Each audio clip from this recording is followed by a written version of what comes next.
রাকিব, আমি সকাল থেকে ছিলাম গাবতলী হাটে। এখন আমি আছি সাভার পৌরসভা গেন্ডা এলাকার যে হাটটি, পৌরসভার হাট, সেই হাটে এসি এবং এখানে ক্রেতাদের সমাগম আছে। এখানে অনেক অনেক গরু আছে। আমি একটি গরুর ধাক্কা খেলাম।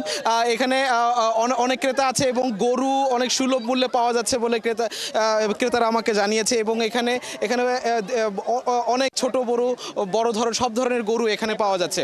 তো ক্রেতাদের সাথে কথা বলেছি যে তুলনামূলকভাবে অন্যান্য দিনে তুলনায় আজকে দামটা একটু কম এবং বিক্রেতারা বলছে যে তাদের যে লাভ, যে যতটুকু কমের মধ্যে লাভ করে যতটুকু তাড়াতাড়ি গরু বিক্রি করে দিতে পারছে সেইটুকু লাভ রেখেই তারা গরু বিক্রি করে দিচ্ছে।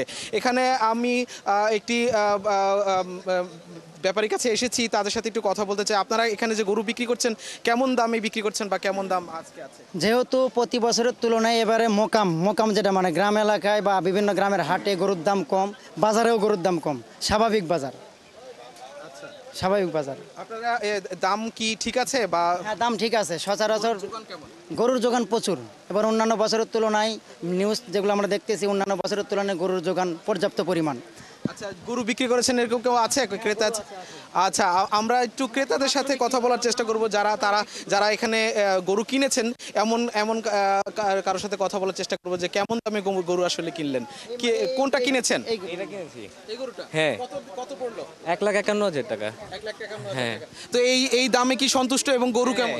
গরু খুবই ভালো। এই দামে আমি সন্তুষ্ট। আমি প্রতি বছর এই নওগাঁ দেশি গরুর ঘর থেকে কিনে থাকি আর কি। গরু স্বল্প মূল্যে পাওয়া যাচ্ছে আর কি। রাকিব, যেমনটা শুনছিলেন যে আমরা যে সাভার গেন্ডা বাজার হাটে এসেছি, সেই হাটে গরুর দাম